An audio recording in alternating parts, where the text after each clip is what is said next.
everyone, and welcome to the Debrief on ABC News Live. I'm Kimberly Brooks. Thanks so much for joining us. We're giving you the latest on the backlash over Trump's racist tweets and that North Carolina rally. Plus, updates on ASAP Rocky. He's been detained in a Swedish prison since the beginning of July. And more on the pop-up picnic of the summer. But first, here are your headlines. We're marking 50 years since the remarkable achievement of landing a man on the moon. Capcom, we're stay for T1. Gene Kranz was one of the Apollo flight directors, one of the leaders in the room. Kranz was on duty for the lunar landing. Eagle Houston, you're a go for landing, over. But it didn't go as planned. The planned landing site was covered in huge boulders, so Neil Armstrong started flying manually. Tranquility Base here. The Eagle has landed. At the instant of landing, the people in the viewing room started cheering, stomping their feet, applauding right on down the line. Very smooth touchdown. Host control, both autos, Houston engine command override off. We came in peace for all mankind. 50 years later, what did landing the man on the moon and bringing him back safely mean for the country and the world and for Gene Kranz? It really demonstrated the power of free and open society. Chevrolet taking the wraps off a long-rumored vehicle, the new 2020 Corvette. ABC's Alex Stone.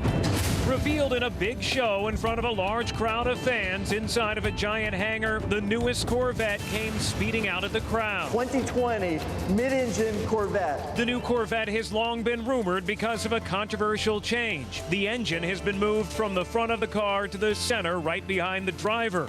Todd Williams owns a Corvette and says he's super excited about this one. Just the aerodynamics of it, the look of it. It can do 0 to 60 in 3 seconds. Starting price will be under $60,000. A close call for students heading home from summer camp in San Antonio. Look, flames engulfed their bus. More than 40 children from a Texas church were on board as that bus started to shake. The driver got everyone off when they started to smell smoke and burning rubber. Church officials say the fire started in the engine.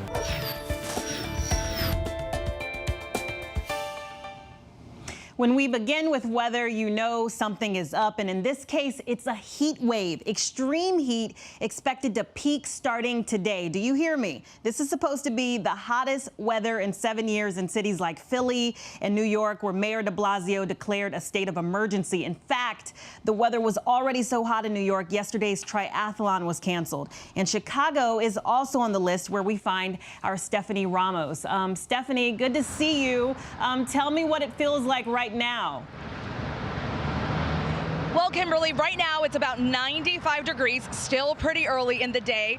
Dangerous heat, though, is expected throughout the day today and throughout the weekend when so many people likely have outdoor activities planned. So officials are warning everyone to be extra careful when they're outside. Now, thunderstorms yesterday that hit the region yesterday really put the heat at bay for quite a bit. But today, the temperature is expected to soar into the triple digits. The National Weather Service has issued several heat warnings and watches across Illinois, but really millions of people across the country are really going to be dealing with dangerously high temperatures. And Stephanie, have you talked to anyone there, their comments on how this heat is going to impact their lives over the weekend?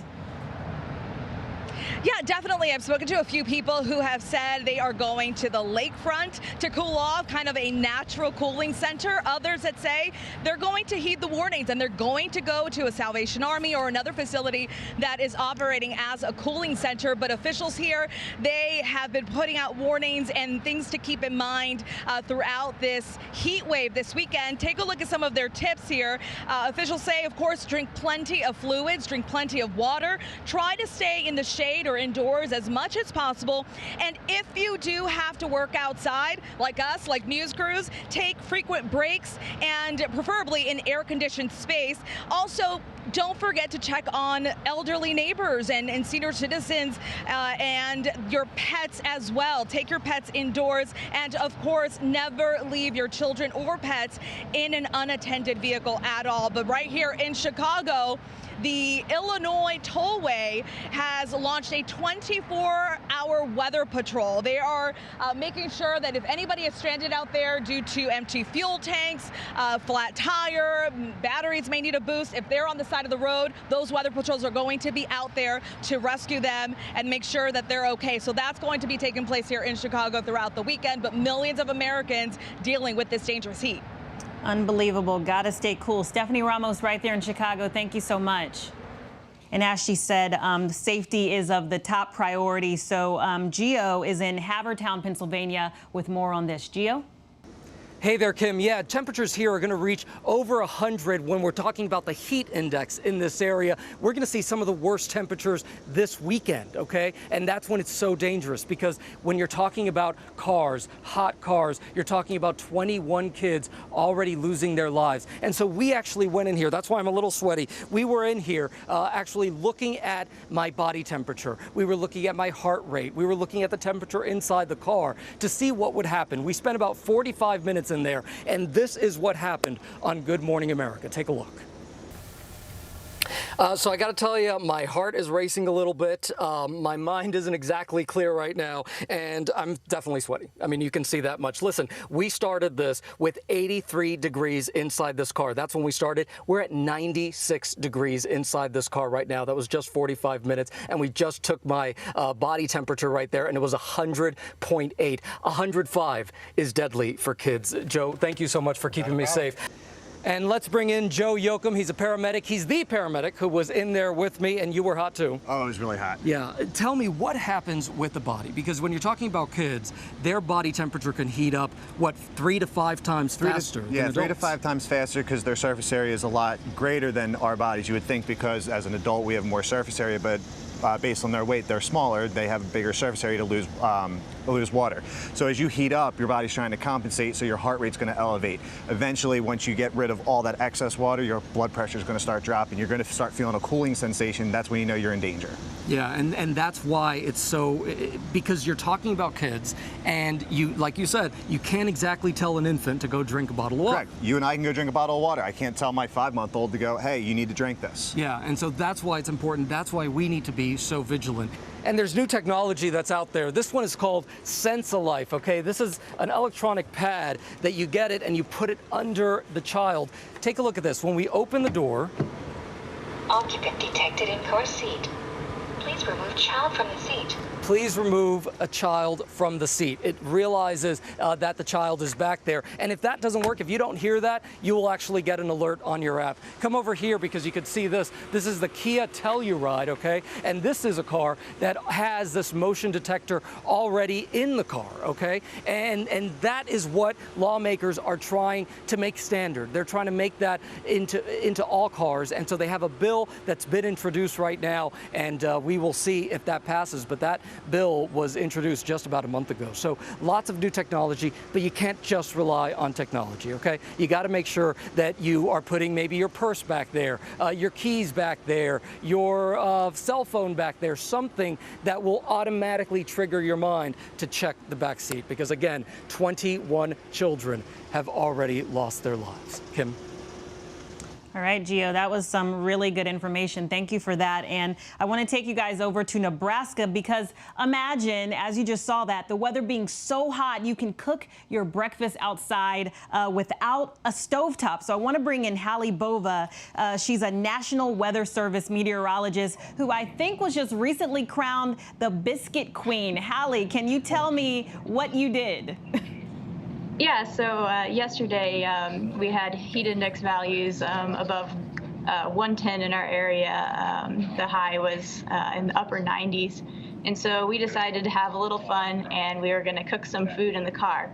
And so we were going to do the normal thing. A lot of people will put a pan of cookies on their window and bake those. But actually, I went to the store and they didn't have any cookies, so biscuits it was. So that's why we decided to have a little fun and try something a little more unique.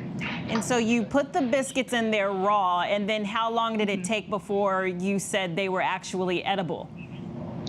So it actually took quite a while, because they were pretty thick biscuits. They started rising in about 45 minutes in the car. The pan got to 185 degrees, and it took about 8 hours, and the outside of the biscuit was edible. It was still a little doughy in the middle, but it still shows that it does get really hot and deadly heat inside the car. Unbelievable. I mean, kind of scary that it's that warm, but also a really, really good experiment to show just how hot it is. Before we go, I just want to ask you this, because this is something all meteorologists do. You guys will say that, let's say the temperature is 98 degrees, but then you'll say it feels like 115. Why can't you just say the temperature is 115 degrees? Right. So the air temperature itself is actually that 98 degrees.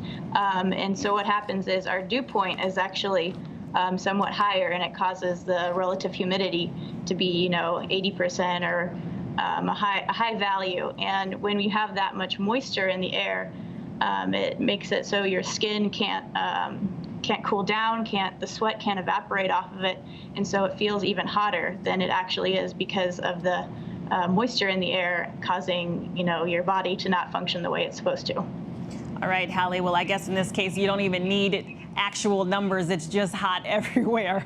So it is. Yes. All right. Well, Hallie, we appreciate you joining us. The Biscuit Queen, a very cool experiment. We appreciate it. Thank you. No problem. You have a good day.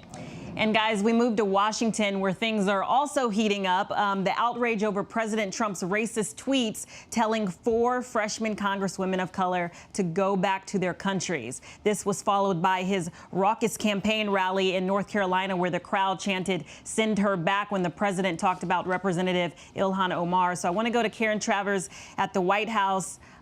Karen, the president has now said he disagreed with the chanting. Yeah, he distanced himself from that "send her back" chant from his supporters at the rally in North Carolina on Wednesday night. Yesterday, he had a photo opportunity in the Oval Office, and our colleague John Carl asked him, why didn't you stop the chants? And the president said he wasn't happy with it, that he disagreed with it.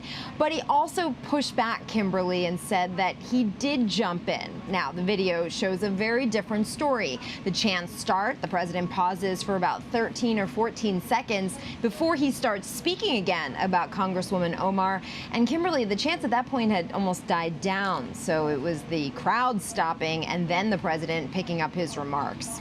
Yeah, and so let's just talk about Representative Omar's welcome when she got back to Minnesota. Very, very supportive crowd for her last night. Several hundred people greeting her in her district. And this was a standing ovation, essentially giving her that show of support. She has overwhelming support where she is from. Her district, her constituents really, really like her. It's not surprising. She won overwhelmingly when she was elected to Congress. And it's a district that is very young. It's a district that's very diverse. It's not a district that would be considered Trump country.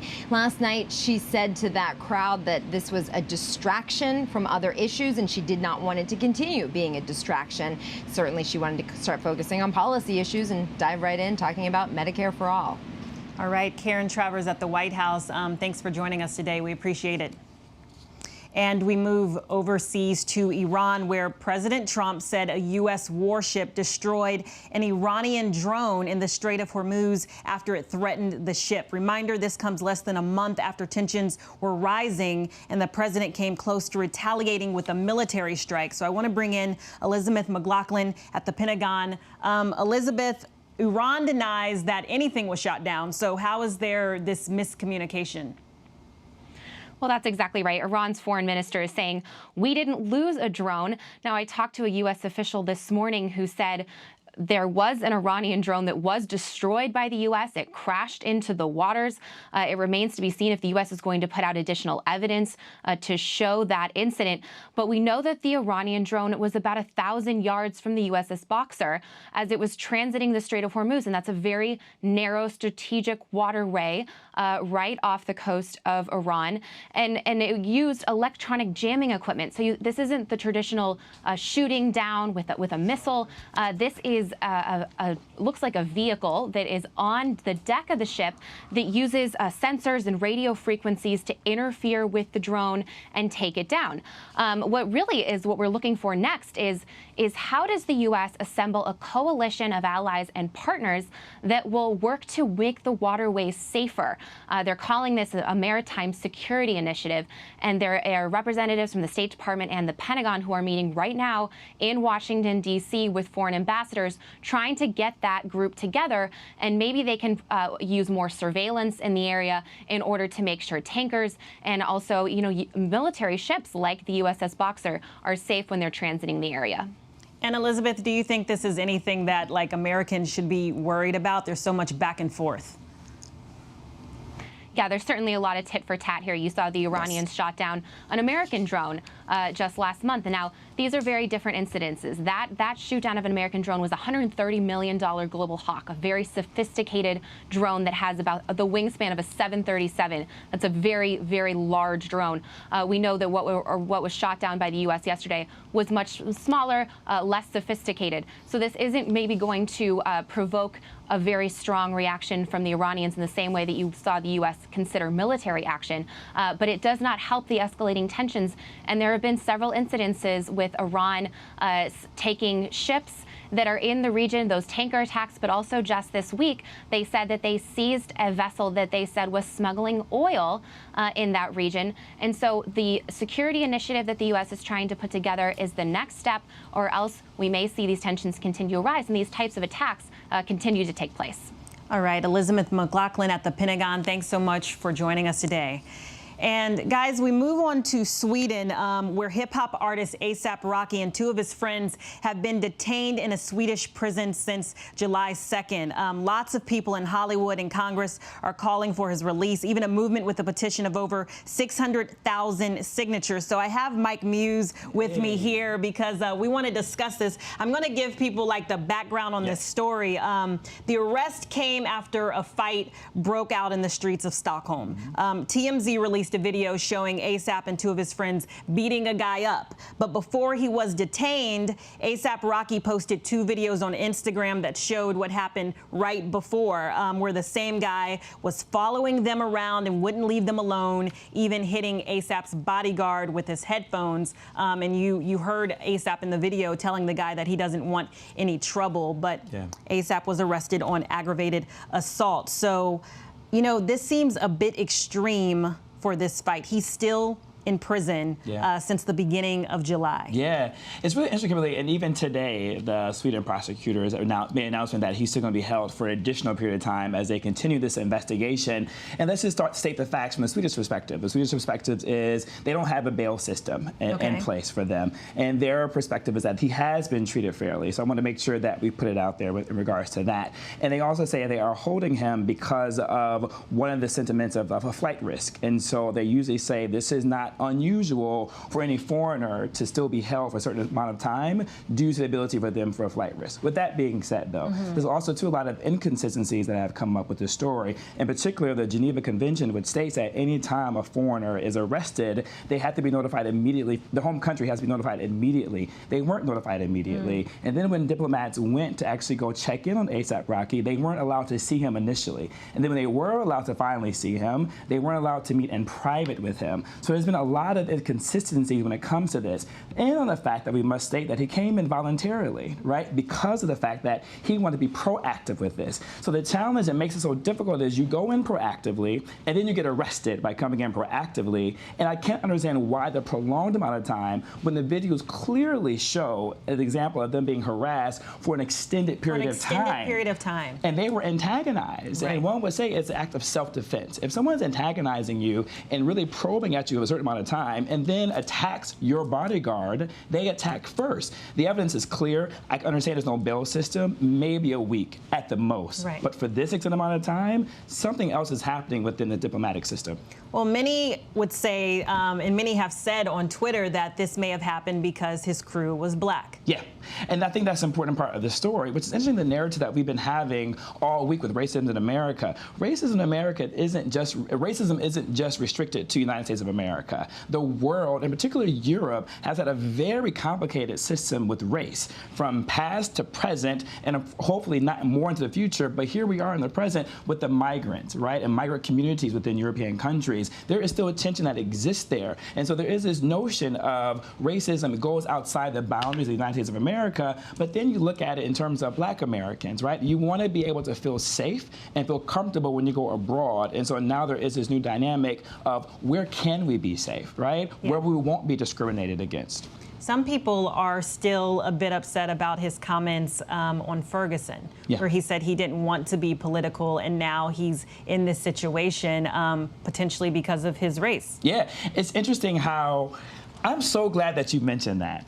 Because a lot of times, a lot of individuals, even think about O.J. Simpson, his famous words were, "I'm not black, I'm O.J.," right? There is a sentiment sometimes that when you are successful and you make it, that you are become exempt from racism, that you come from exempt from the law, or you become exempt from discrimination. But time and time, history has showed us that no matter, as a black American or a person of color, no matter how educated you are, no matter how many degrees that you have, no matter how much money that you own, that you have, no matter where you live or your zip code, your skin and the color and your religion is not removed. You're always seen as that. And so there isn't no exemption, right? There is no exception, unfortunately. And that's the inequities of our criminal justice system that we see here right now, is where we see privilege being played out based upon your finances or your family circumstance or educational background, which is really interesting that somehow we keep getting caught up in Kim Kardashian has had some type of interference when it comes to this. And she sent out a tweet yesterday really thanking the president and Jared Kushner on their behalf of working for ASAP Rocky and for criminal justice reform. But I've yet to see her get to that root cause of racism and inequality that has been existent. From our sentiments from our president, talk about go back to your home countries. In order to address criminal justice reform, one has to address the racism that is associated with it and the rhetoric from our elected officials. And I want to talk about something really quick while you're here, because I don't want you to leave before asking about this. 13 police officers in Philly fired over the racist and homophobic post that they made on Facebook. 72 placed on administrative leave. What do you make of this before we go? I'm glad something is being done about that. I'm glad that there needs to be no drawn out case, right? When something is clear, something is in writing, and something is black and white, it needs to be handled immediately. Far too often we have seen the injustice where things that are right in front of you, and I'm talking about video footage that is right in front of you, still justice is never served, even with video. So this is a good step in the right direction, that you had something in black and white, and now it has been handled, or they have received a form of punishment that is just due for what they did. All right, Mike Muse, SiriusXM, Yes. breaking it down. Thank you. As always, thank you. Good to see you. Good to see you. And guys, we move to the Vatican. Another twist in an already confusing mystery case of a 15-year-old girl who went missing in 1983. Will Reeve is right there in Vatican City with the latest. Will, good to see you too. 36 years and still no answers. Yeah, Kimberly, it's a mystery that has confounded officials here in Italy for almost 4 decades now. And I technically am in Rome, but just behind me is St. Peter's Square, and behind that, St. Peter's Basilica. But the area that we're focused on is the Pontifical Teutonic College. That is where the family of Emanuela Orlandi is focused on a statue of an angel pointing to the ground. That is where they got a tip that the bones of their disappeared family member, Emanuela, would be found. So the Vatican allowed for an investigation and an excavation. And when they dug it up, there was nothing there. They were expecting perhaps the bones of 2 19th century German princesses, but they weren't there either. But they did find, and this is key, they did find bones, human remains elsewhere. So tomorrow, the Vatican officials have invited the Orlandi family and descendants of those German princesses to join forensics experts in unsealing those remains. And on site, the forensics experts will be able to determine the rough age of those bones, but they won't be able to do a thorough scientific analysis. That'll take a few months, but they will be able to tell if those bones predate 1983. And of course, if they do predate 1983, there's no way it could be the disappeared Emanuela Orlandi. And if they don't, what do they do when they find out that they could potentially belong to this 15-year-old girl in 1983? Well, if they do, by some way, if they turn out to be Emanuela Orlandi, then the Vatican has some explaining to do, because they've maintained the entire time in these decades that they had nothing to do with the disappearance. Sad though it was, they had nothing to do with it. But this area where they are searching for bones is an area not accessed by the public. So the question then would be, how did they get there? Why are they there? And who is hiding what? And the mystery would then continue. All right, Will Reeve right there in the Vatican City with the updates. Thank you so much. So yesterday, we showed you the aftermath of our dinner on Blanc experience, but today I want to show you a bit more of what happened before the rain. So again, this all-white party is legendary and has become a global phenomenon. And this year alone, 130,000 people will participate in 80 cities spanning 20 countries. So it's huge. And as I said, the dinner happens in iconic public spaces, but the location isn't revealed until the last minute. So here's a look at how it all went down.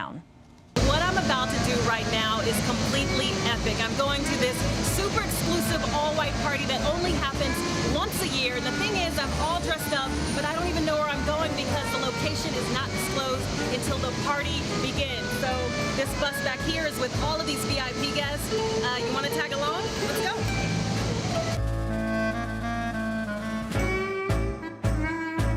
The ride takes us through rush hour traffic in New York City towards our secret location. Okay, we just saw an entire group of people dressed in white with their tables and their friends, but still don't really know where we're going. Oh my goodness, It's beautiful. we finally arrive at Rockefeller Park to have dinner with over 5,000 of our closest friends. You're videoing me, I'm videoing myself.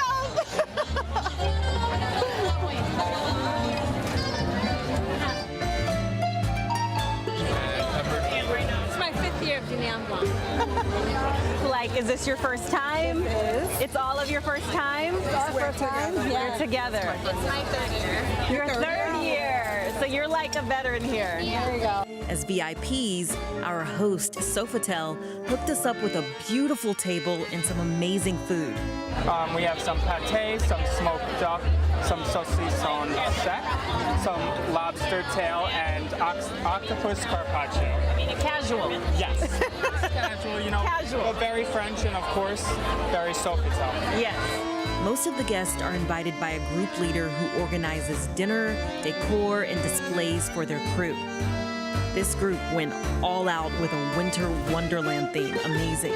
Did you guys have like a vision for what you wanted it to be? Yeah, so our theme is Winter Wonderland. Okay. Yeah.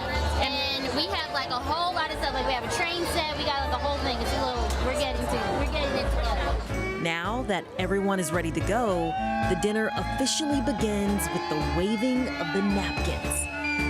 And then it's time to kick back and enjoy some music and entertainment. This is amazing. Right now, there's Broadway stars performing just literally like 2 feet away, just belting their lungs out. It's incredible. A truly magical evening that was about to take a turn. The evening's been amazing, but it might actually be the end because you see me holding an umbrella. It started thunderstorming, so it might be finishing early, but I think the night was a success anyway, and most importantly, I kept my dress clean.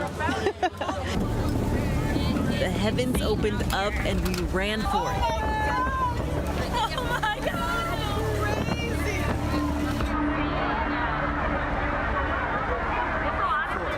But that didn't stop the dinner guests from moving their party from the park to the streets. An evening surely none of us will ever forget. It was epic. All right, my friends, it's the weekend. Continue to take care of yourselves and stick around for all of our Apollo 11 coverage starting right now and all day. I will see you next week. Have a good weekend.